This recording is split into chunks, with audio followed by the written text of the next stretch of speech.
बिस्मिल्लाहिर्रहमानिर्रहीम अस्सलाम वालेकुम। This is doctor Saeed Ali from Med Expert. आज हम एक्टोपिक प्रेगनेंसी के बारे में बात करेंगे। जो एक्टोपिक प्रेगनेंसी का टॉपिक है ये बहुत ही इम्पोर्टेंट टॉपिक है। बोथ NRE1 और NRE2 के हवाले से बहुत ही इम्पोर्टेंट टॉपिक है ये। NRE1 में ज़्यादातर जो है ओब्स एंड गायनी में इसी टॉपिक्स में क्वेश्चंस आते हैं, लेकिन याद रखें क्वेश्चन जो है वो डिफरेंट तरीक़ों से वो पूछ सकते हैं। कभी कभार जो है वो क्लिनिकल फीचर्स दे के आपसे डायग्नोज मांग लेंगे, कभी कभार आपको साइंस सिम्टम्स या क्लिनिकल फीचर्स दे के वो आपसे इन्वेस्टिगेशन ऑफ चॉइस मांग लेंगे, और कभी कभार आपको सारा स्टेटमेंट पेशेंट की जो क्लिनिकल प्रेजेंटेशन है इवन वो डायग्नोसिस भी बता के आपसे मैनेजमेंट मांग सकते हैं। ठीक है, तो इसमें कुछ चीज़ें हैं जो कि बहुत इम्पोर्टेंट हैं। एक्टोपिक प्रेगनेंसी के क्लिनिकल फीचर्स, फिर उसके जो डायग्नोसिस जिस बेस पे आपने बनानी है, इन्वेस्टिगेशन ऑफ चॉइस और मैनेजमेंट, ये तो हो गया NRE1 के हवाले से। इसमें MCQs आएंगे। NRE2 के हवाले से क्यों इम्पोर्टेंट है? इसलिए इम्पोर्टेंट है क्योंकि एक्टोपिक प्रेगनेंसी जो है ये ओब्स गायनी की इमरजेंसी है, ऑब्स्टेट्रिक इमरजेंसी है, और ज़्यादातर इन्हीं चीज़ों को आजकल जो है आप देख रहे हैं कि मैंडेटरी स्टेशंस की मैं अगर बात करूं तो इस दफ़ा जो सर्जरी का स्टेशन आया था वो 2 दफ़ा ATLS आया था। ATLS क्यों आया था? क्योंकि वो लाइफ सेविंग स्टेप्स हैं, वो ट्रॉमा के हवाले से हैं। तो इसी तरह ये भी ऑब्स्टेट्रिक की इमरजेंसी है। तो हो सकता है कि नॉन मैंडेटरी, मतलब मैं मैंडेटरी में तो ये नहीं आता, लेकिन नॉन मैंडेटरी स्टेशन में इसका केस जो है वो आ सकता है। मतलब आपको एक केस दे सकते हैं जिसमें वो कह सकते हैं कि 24-year-old female she presented to the ER with amenorrhoea, lower abdominal pain, per vaginal bleeding. शायद वो आपको कहें कि अब आप इस पेशेंट को कैसे अप्रोच करोगे, तो फिर आपने जो मतलब केस प्रेजेंट करना है, तो केस प्रेजेंट करने का तरीका तो ये है कि पहले आपने डिफरेंशियल डायग्नोसिस बताने, यानी अपने डायग्नोज बनाना है कि हाँ ये चीज़ें हो सकती हैं। फिर अपने डायग्नोसिस को, प्रोविजनल डायग्नोज जो आपने बना लिया, तो उसी डायग्नोज को आपने फिर कंफर्म करना है किस चीज़ से? इन्वेस्टिगेशन से। लेकिन इन्वेस्टिगेशन में जाने से पहले आप कहेंगे कि मैं परवेजाइनल एग्जामिनेशन या एग्जामिनेशन करूँगा, एग्जामिनेशंस पे मुझे ये फाइंडिंग्स मिलेंगे, फिर मैं इन्वेस्टिगेशन करूँगा जैसे कि यूरिन प्रेगनेंसी टेस्ट करूँगा, फिर ट्रांसवेजाइनल अल्ट्रासाउंड करूँगा। ये चीज़ें आपने बतानी है। ठीक है, फिर उसमें जो फाइंडिंग्स आते हैं वो आपने बतानी है, और एंड पे आपने मैनेजमेंट बताना है। लेकिन हमेशा आपने जब मैनेजमेंट बताना है तो आपने ABC से स्टार्ट करना है। ठीक है, अच्छा, तो इसी तरीके से इन NRE1 और NRE2 के हवाले से ये टॉपिक इम्पोर्टेंट है। अच्छा, एक्टोपिक प्रेगनेंसी को समझने से पहले नॉर्मल प्रेगनेंसी के बारे में थोड़ा सा पढ़ते हैं। इस डायग्राम में आप देख सकते हैं ये सर्विक्स है, ये यूटेराइन केविटी है, यूटेरस है यानी यूटेराइन केविटी है, ये है फैलोपियन ट्यूब। ठीक है, और ये ओवरीज है। अच्छा, नॉर्मली क्या होता है कि फीमेल में ओवरी से जो है एग यानी ओवम वो रिलीज़ होता है। ठीक है, जब वो रिलीज़ होता है तो वो फैलोपियन ट्यूब की तरफ आता है, और स्पर्म जो है वो भी यहाँ से ट्रेवल करके फैलोपियन ट्यूब की तरफ आता है। मोर देन 95% जो फर्टिलाइजेशन होती है, यानी जो स्पर्म और एग, ये दोनों, इन दोनों की जब मिलाप होता है, जो फर्टिलाइजेशन होते हैं, वो ज़्यादातर किधर होते हैं? वो होता है एम्पुला में। एम्पुला फैलोपियन ट्यूब का एक पार्ट है। ठीक है, यहाँ पे जब स्पर्म एग को फर्टिलाइज करता है तो वो जाइगोट बना लेता है। इसी प्रोसेस को कहते हैं फर्टिलाइजेशन।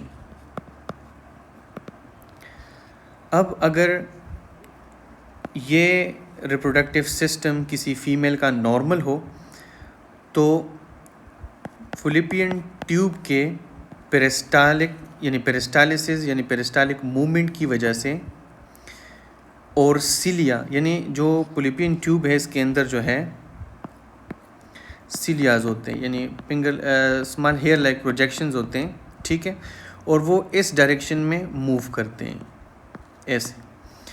तो इस जाइगोट को वो पुश करेंगे सिलिया भी, और यहाँ से जो पेरिस्टालिसिस होगी तो ये दोनों मूवमेंट जो है वो इस जाइगोट को किधर, यहाँ से यानी एम्पुला से नीचे की तरफ यूटेराइन केविटी में लेके आएंगे, और यूटेराइन केविटी के अंदर जो है वो इम्प्लांटेशन होगी और एक नॉर्मल जो है प्रेगनेंसी यहाँ से स्टार्ट हो जाएगी। ठीक है, इम्प्लांटेशन हो जाएगी। अब अगर कहीं पे इस रिप्रोडक्टिव सिस्टम के अंदर या फॉलोपियन ट्यूब के अंदर कोई पैथोलॉजी है, कोई मसला है, तो उसी वजह से क्या होगा कि वो जो पैथोलॉजी होगी वो इस पेरिस्टालिसिस को मुतासिर करेगी और इस सिलिया की मूवमेंट को मुतासिर करेगी, जिसकी वजह से यहाँ पे जो जाइगोट बना है वो यहाँ ही मल्टीप्लाई करना शुरू हो जाएगा और इधर ही जो है वो बढ़ना शुरू हो जाएगा, और जिसकी वजह से फिर आगे कॉम्प्लिकेशन यही होगी कि ये जो फॉलोपियन ट्यूब है, जो एम्पुला है, वो इतना ज़्यादा इसकी डायमीटर नहीं है, तो इसी वजह से जब ये बढ़ेगा तो यहाँ स्ट्रेच पड़ेगा, लोअर एब्डोमिनल पेन उसकी वजह से आएगा, और हो सकता है कि ये जब प्रेगनेंसी आगे कंटिन्यू हो तो ये रप्चर हो सकता है, और रप्चर एक्टोपिक प्रेगनेंसी जो कि बहुत ही बड़ी गायनोकोलॉजिकल या ऑब्स्टेट्रिक इमरजेंसी है वो बन सकती है। अच्छा, अब जो है कौन कौन से रिस्क फैक्टर्स हैं या कौन कौन से इसके काजेज़ हैं जो इस तरह एक्टोपिक प्रेगनेंसी जो है वो बन जाती, तो उसमें एक दो चीज़ें मैं आपको बताता हूँ जो मोस्ट कॉमन हैं। अच्छा, एक है PID, pelvic inflammatory disease. Pelvic inflammatory disease जैसे क्लेमिडिया और STIs बहुत ज़्यादा उसके काजेज़ हैं PID के। तो उन चीज़ों की वजह से अगर फॉलोपियन ट्यूब के अंदर जो है कोई इन्फ्लेमेशन होती है, कोई इन्फेक्शन होता है, तो यहाँ के सिलिया जो है वो डैमेज हो सकते हैं और यहाँ पे स्कारिंग हो सकती है, जिसकी वजह से फॉलोपियन ट्यूब की मूवमेंट जो है, पेरिस्टालिसिस जो है वो मुतासिर हो सकती है। तो फिर जब यहाँ पे फ्यूचर में कोई प्रेगनेंसी बनेगी, वहीं यानी कोई जाइगोट बनेगा, वो जाइगोट नीचे नहीं आएगा यूटेराइन केविटी की तरफ, और उसकी वजह से एक्टोपिक प्रेगनेंसी होगी। ठीक है, और भी काजेस हो सकते हैं, TB हो सकती हैं, क्लेमिडिया और जो चीज़ें हमने बताई। अच्छा, अब अगर डिफिनीशन को देखें तो एक्टोपिक प्रेगनेंसी जो है वो इम्प्लांटेशन ऑफ फर्टिलाइज्ड ओवम, जैसे हमने कहा कि एक फर्टिलाइज्ड हो गई ओवम जो है वो एक को कहते हैं, वो फर्टिलाइज होगी तो वो यूटेराइन केविटी के बाहर किसी और जगह पे जब इम्प्लांट करेगी, उसकी इम्प्लांटेशन होगी, तो उसको हम क्या कहते हैं, एक्टोपिक प्रेगनेंसी कहते हैं, और मोस्ट कॉमनली फॉलोपियन ट्यूब्स के अंदर होते हैं। ठीक है, जैसे हमने कहा कि जाइगोट जो है वो फॉलोपियन ट्यूब के अंदर बन जाता है, यानी एम्पुला के अंदर, तो अगर कोई पैथोलॉजी होगी तो वो नीचे नहीं आएगा, और नीचे ना आने की वजह से वो वहाँ पर इम्प्लांट हो जाएगा। मोस्ट कॉमन जो साइट है वो एम्पुला है। ठीक है, मोस्ट इम्पॉर्टेंट है MCQs के हवाले से। अच्छा, कुछ क्लिनिकल फीचर्स कह लें या जो क्लासिक ट्राइएड है इसमें, वो क्या है, इसमें यह है कि एक तो एमनोरिया होगा, दूसरा लोअर एब्डोमिनल पेन होगा, और परवेजाइनल ब्लीड होगा। ठीक है, अगर ये चीज़ें आपको मिलती हैं एक रिप्रोडक्टिव एज वाली फ़ीमेल में, तो आपने सबसे पहले एक्टोपिक प्रेगनेंसी को सोचना है। ठीक है। अच्छा, एमनोरिया क्यों होगा? एमनोरिया जो है, जैसे कि आपको पता है प्रेगनेंसी में क्या होता है, एक हार्मोन होता है बीटा HCG। प्रेगनेंसी के अंदर जो है बीटा HCG बढ़ना शुरू हो जाता है। ठीक है, और बीटा HCG का जो इफ़ेक्ट है वो मेंस्ट्रुएशन पे है, यानी अगर बीटा HCG बढ़ेगा तो वो मेंस्ट्रुएशन को सप्रेस करेगा। ठीक है, तो इसी वजह से अगर प्रेगनेंसी, अब एक्टोपिक प्रेगनेंसी है लेकिन है तो प्रेगनेंसी, ठीक है, जब प्रेगनेंसी है तो वहाँ से क्या होगा, जो ट्रोपोब्लास्ट है, जो सेल्स हैं वो मल्टीप्लाई हो रहे हैं, और वहाँ से बीटा HCG और भी इंक्रीज़ होंगे, जिसकी वजह से एमनोरिया हो जाएगा, यानी पीरियड्स नहीं होंगे। ठीक है, लोअर एब्डोमिनल पेन क्यों होगा? जैसे मैंने आपको कहा कि फॉलोपियन ट्यूब के अंदर जब ये प्रेगनेंसी बढ़ेगी, जब ये सेल्स मल्टीप्लाई होंगे, तो वहाँ पे स्ट्रेच पड़ेगा और उसकी वजह से पेन होगा। विजाइनल ब्लीडिंग क्यों होगी? इसको एक और टर्म से भी हम याद करते हैं, डिसिडुअल ब्लीडिंग भी कह सकते हैं। अच्छा, इसमें होता क्या है कि नॉर्मली ये होता है, जब प्रेगनेंसी जो है इधर, मतलब जब जाइगोट बन जाता है तो प्रेगनेंसी के लिए यानी इम्प्लांटेशन के लिए तैयारियां यहाँ पे शुरू हो जाती हैं यूटेराइन केविटी के अंदर। एंडोमेट्रियम जो है वो क्या हो जाता है, वो तैयार हो जाता है। वो इस मेहमान के लिए यानी इस जायगोट के लिए वो तैयार होता है ताकि वो यहाँ आएगा तो यहाँ इम्प्लांट कर जाएगा। अब एक्टोपिक प्रेगनेंसी में होता क्या है कि ये जो जायगोट बना है ये नीचे नहीं आता, यानी जब ये नीचे नहीं आता तो होती तो प्रेगनेंसी तो है, लेकिन जब ये नीचे नहीं आता, यूटेराइन केविटी खाली है और यहाँ इम्प्लांटेशन नहीं होती, तो यहाँ पे शेडिंग जो है, एंडोमेट्रियम की शेडिंग स्टार्ट हो जाती है और वो स्पॉटिंग यानी ब्लीडिंग जो है वो यहाँ से होती है। ठीक है, तो इसी वजह से हमने कहा कि इसमें एमनोरिया होगा, लोअर एब्डोमिनल पेन होगा और वेजाइनल ब्लीडिंग होगी। ठीक है, अच्छा अब साइट पे हमने बात की तो मोस्ट कॉमन साइट जो इसमें है वो है एम्पुला। ठीक है,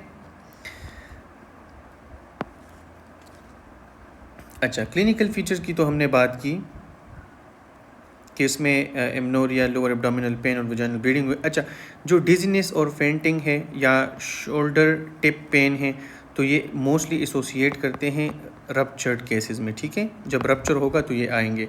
अच्छा, जब रप्चर होगा तो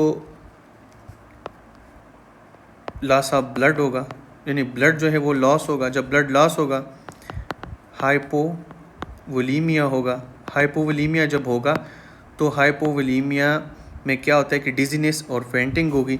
अच्छा, एक और चीज़, ये हाइपोवोलीमिक शॉक में जा सकता है ये पेशेंट। ठीक है, तो हाइपोवोलीमिक शॉक में क्या होता है, उसमें होता है टैकीकार्डिया होती है एज अ कंपेंसेशन, और साथ में हाइपोटेंशन होगा। ठीक है, बीपी डिक्रीज यानी हाइपोटेंशन और टैकीकार्डिया होगा। अच्छा, अब यहाँ पे एक बात यह है कि शोल्डर टिप में पेन होगा।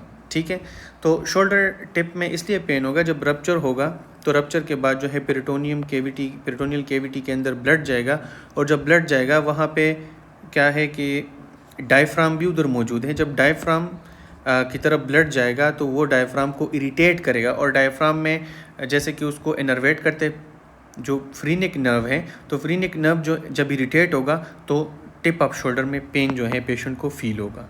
ठीक है, रेड फ्लैग है। अच्छा, इसके अलावा एक और चीज़ इसमें सर्विकल मोशन टेंडरनेस, यानी जो सर्विक्स हैं, अगर आप पीवी एग्जामिनेशन करेंगे, परवेजाइनल एग्जामिनेशन इवन स्पेकुलम से करते हैं या डिजिटल यानी फिंगर से करते हैं, जब आप इस जगह को टच करेंगे या इसको मूव करेंगे तो क्या होगा कि यहाँ पे पेशेंट को सीवियर पेन होगा। अब ये जो पेन इनको होगा क्यों होगा, क्योंकि जैसे कि हमने बात की, जब रप्चर होगा ब्लड बाहर निकलेगा पेरिटोनियम केविटी में, और वहाँ पेरिटोनियम जो है वो पूरा इरिटेट हो चुका है, तो इसी वजह से यहाँ पे मोशन की वजह से पेन होगा। ठीक है, जैसे कि शोल्डर टिप में उधर पेन हो रहा था। ये सारे फीचर्स जो है वो किस चीज़ के, रप्चर एक्टोपिक प्रेगनेंसी के ये साइंस हैं। इन्वेस्टिगेशन में हम क्या करेंगे, तो जैसे कि हमने पहले बात की कि अगर रिप्रोडक्टिव एज की फ़ीमेल हमारे पास इमरजेंसी में आती है और उनको यही जो क्लासिक सिम्टम्स हैं जैसे कि एमनोरिया, लोअर एब्डोमिनल पेन और साथ में परवेजाइनल ब्लीडिंग हो, तो सबसे पहले हमने क्या करना है, यूरिन प्रेगनेंसी टेस्ट जो है हमने करने, जो कि इनिशियल इन्वेस्टिगेशन है, हमने कंफर्म करना है कि क्या ये वाकई प्रेगनेंसी है या नहीं है।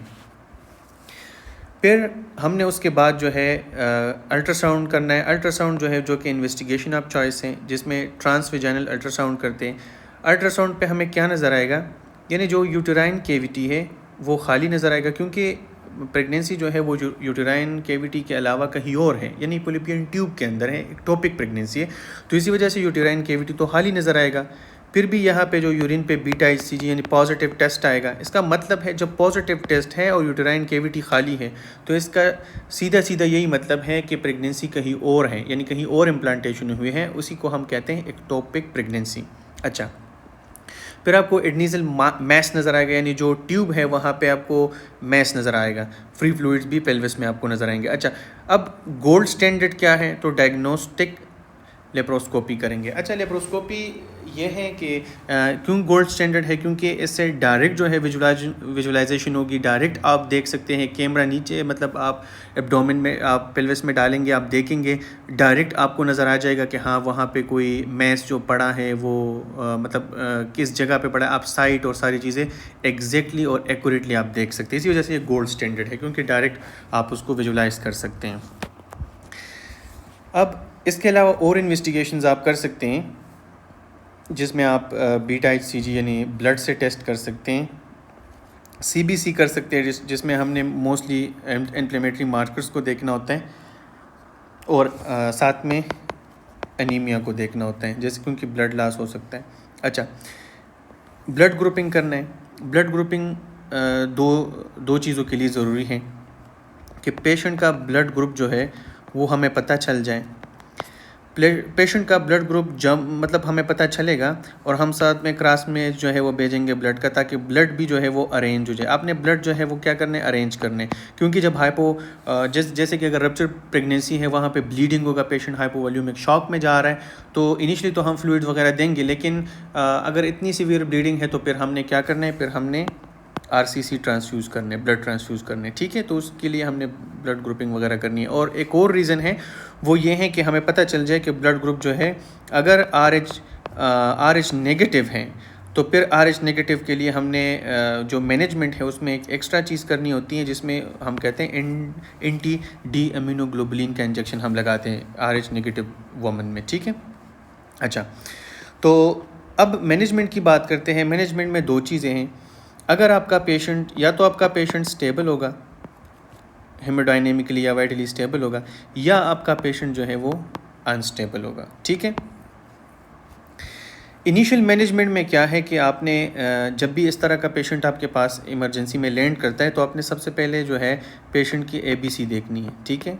एयरवे, ब्रीदिंग और सर्कुलेशन, ये चीज़ें देखनी है।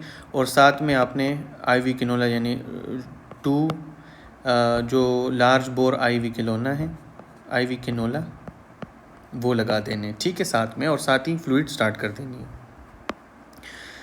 अच्छा, वाइटल्स को मॉनिटर करना है, ठीक है, क्योंकि जैसे कि हमने ऊपर कहा कि इसमें रप्चर हो सकते हैं, रप्चर की वजह से शॉक हो सकते हैं, तो टेकिकार्डिया और हाइपोटेंशन यानी BP और पल्स पे आपने नज़र रखना है, ठीक है। अच्छा, अगर पेशेंट आपका स्टेबल है तो इसमें हम मेथोट्रेक्सेट जो है वो दे सकते हैं। मेथोट्रेक्सेट का काम क्या है? मेथोट्रेक्सेट का काम यही है कि जो वहाँ पे सेल्स मल्टीप्लाई हो रहा है, जो ट्रोपोब्लास्टिक सेल्स जो है वो मल्टीप्लाई हो रहे हैं, तो उनकी मल्टीप्लिकेशन को वो क्या करेगी, इनहिबिट करेगी। जब ये इनहिबिट करेगी यानी उस प्रेगनेंसी को, ग्रोथ को ये रोक लेगी, ठीक है। इसका एक्शन यही है। अगर आपका पेशेंट अनस्टेबल है तो आपने क्या करना है? अच्छा, अनस्टेबल पेशेंट में हमने इमरजेंसी लेप्रोस्कोपिक सर्जरी करनी है। उसमें फिर 2 ऑप्शंस हैं, और दोनों ऑप्शंस जो है उस पर हम बात करेंगे कि किस कंडीशन में हमने ये वाला ऑप्शन इस ऑप्शन के साथ प्रोसीड करना है, और किस सिचुएशन में आपने इस के साथ प्रोसीड करना है। अच्छा, जो सल्पिंगोस्टमी है, इसमें ये होता है प्रोसीजर में कि डायरेक्ट जब आप लेप्रोस्कोप डालते हैं, यानी कैमरा और लेप्रोस्कोप आप डाल देते हैं, तो उसमें आपने देखना होता है कि जहाँ पे मिसाल के तौर पे ये आपका ट्यूब है, अगर यहाँ पे आपका ट्यूब के अंदर प्रेगनेंसी मौजूद है लेकिन अभी वो रप्चर नहीं हुई, ठीक है, रप्चर नहीं है, अब आप यहाँ से क्या करेंगे कि स्टोमा यानी एक होल जो है आप बनाएंगे, और इसी होल के ज़रिए इस प्रेगनेंसी को आप क्या कर लेंगे, रिमूव कर लेंगे, ठीक है, निकाल लेंगे। अच्छा, इसमें यह है कि जब आप इस प्रेगनेंसी को निकालते हैं तो शायद कुछ ट्रोपोब्लास्टिक सेल्स अंदर रह जाएं और बाद में वो फिर मल्टीप्लाई होने हो जाएं, तो इसमें रिकरेंट एक्टोपिक प्रेगनेंसी के चांसेस हो सकते हैं। तो इसी वजह से आपने इस प्रोसीजर के साथ साथ आपने फिर सीरियल बीटा HCG के जो है वो ब्लड टेस्ट जो है करने हैं। जब तक वो नॉर्मल ना हो जाए तो अपने पेशेंट को फॉलोअप में रखना है। अच्छा, जो दूसरा ऑप्शन है सल्पेंजेक्टमी, तो इसमें क्या होता है कि ट्यूब को मुकम्मल तौर पे हम रिमूव कर लेते हैं, ठीक है। जो फ़लैपियन ट्यूब है उसको मुकम्मल तौर पे हटाया जाता है। अच्छा, क्यों हटाया जाता है? ये ज़्यादातर रप्चर केसेस में होता है, क्योंकि जब रप्चर हो जाती है तो आपका ट्यूब जो है वो इस काबिल नहीं रहता कि अगली दफ़ा वो फिर पेशेंट जो है उसमें कंसीव करे। अगर आप उस ट्यूब को मुकम्मल नहीं हटाते तो प्रेगनेंसी, एक्टोपिक प्रेगनेंसी के चांस जो है फ्यूचर में और भी बढ़ जाते हैं, और फ्यूचर में फिर भी रप्चर के चांसेस बहुत ज़्यादा हो सकते हैं, क्योंकि ट्यूब जो है उसमें स्कारिंग और वो चीज़ें आ जाती हैं। अगर ट्यूब जो है वो रप्चर हो चुका है और वो इतना ज़्यादा डैमेज हो चुका है तो उसके लिए फिर बेहतरीन यही है कि आप सल्पिंजेक्टमी करें, यानी ट्यूब को मुकम्मल रिमूव कर लें। ठीक है। अब अगर कोई पेशेंट है, वो चाहती हैं कि उसने आगे जो है फर्टिलिटी उसका कंसर्न है, यानी मैं आगे भी बच्चे पैदा करना चाहती हूँ, प्रेगनेंसी मतलब आगे प्लान में है कि मैं और बच्चे पैदा करना चाहती हूँ, तो उसमें फिर हम क्या करते हैं कि सल्पिंगोस्टमी जो है वो करते हैं। सिर्फ उसी पार्ट में थोड़ा सा होल बना के वो इवैक्यूएट कर लेते हैं प्रेगनेंसी को, और ट्यूब को रिमूव नहीं करते। अगर किसी ने अपनी फैमिली कंप्लीट की है तो उसके लिए बेहतर यही है कि वो इस ऑप्शन के साथ प्रोसीड करें। अच्छा, इसमें कॉम्प्लिकेशंस की बात हमने की तो हमने कहा रप्चर हो सकता है, मैसिव इंट्रा एब्डोमिनल ब्लीड हो सकता है, हाइपोवॉल्यूमिक शॉक हो सकता है, इनफर्टिलिटी हो सकती है, और रिकरेंट एक्टोपिक प्रेगनेंसी जैसे हमने ऊपर बात की। अच्छा, MCQs के हवाले से ये टेबल बहुत ही इंपॉर्टेंट है। ठीक है। मोस्ट कॉमन साइट क्या है, वो एम्पुला है। हॉलमार्क प्रेजेंटेशन ये 3 है। इनिशियल इन्वेस्टिगेशन क्या है, इन्वेस्टिगेशन ऑफ चॉइस जो है वो क्या है, गोल्ड स्टैंडर्ड क्या है, स्टेबल पेशेंट में क्या करना है, रप्चर केसेस में क्या करना है, ये बहुत ही इंपॉर्टेंट है। अच्छा, ये चीज़ें जैसे कि हमने बात की तो सारी वही चीज़ें हैं। यही कोई रेड फ्लैग आपको मिलता है तो फिर किस तरह अप्रोच करना है। अच्छा, ये मेड एक्सपर्ट के क्लिनिकल पर्स हैं, इसको आप देखें। कहते हैं कि always perform pregnancy test in any woman of reproductive age presenting with abdominal pain and per vaginal bleeding. कोई भी रिप्रोडक्टिव एज फीमेल आपके साथ ER में या कहीं पे वो प्रेजेंट करती हैं इन्हीं सिम्टम्स के साथ, तो आपने लाजमी जो है पहले यूरिन प्रेगनेंसी टेस्ट करना है और प्रेगनेंसी को रूल आउट करना है। ठीक है। अच्छा, एम्पुला जो है मोस्ट कॉमन साइट है इम्प्लांटेशन के लिए, यानी एक्टोपिक प्रेगनेंसी सबसे ज़्यादा एम्पुला में होती है। ट्रांसवेजाइनल अल्ट्रासाउंड जो है और सीरम बीटा HCG, इसी से आपका पक्के वाला डायग्नोज बन सकता है। हीमोडायनेमिकली अगर अनस्टेबल पेशेंट है तो उसमें आपने क्या करना है, डायरेक्ट सर्जरी की तरफ जाना है। और अगर RH नेगेटिव फीमेल है तो उसमें आपने लाजमी anti-D इम्यूनोग्लोबुलिन देना है। ठीक है। तो आई होप स्टूडेंट्स आप सबको समझ आया होगा इस टॉपिक का।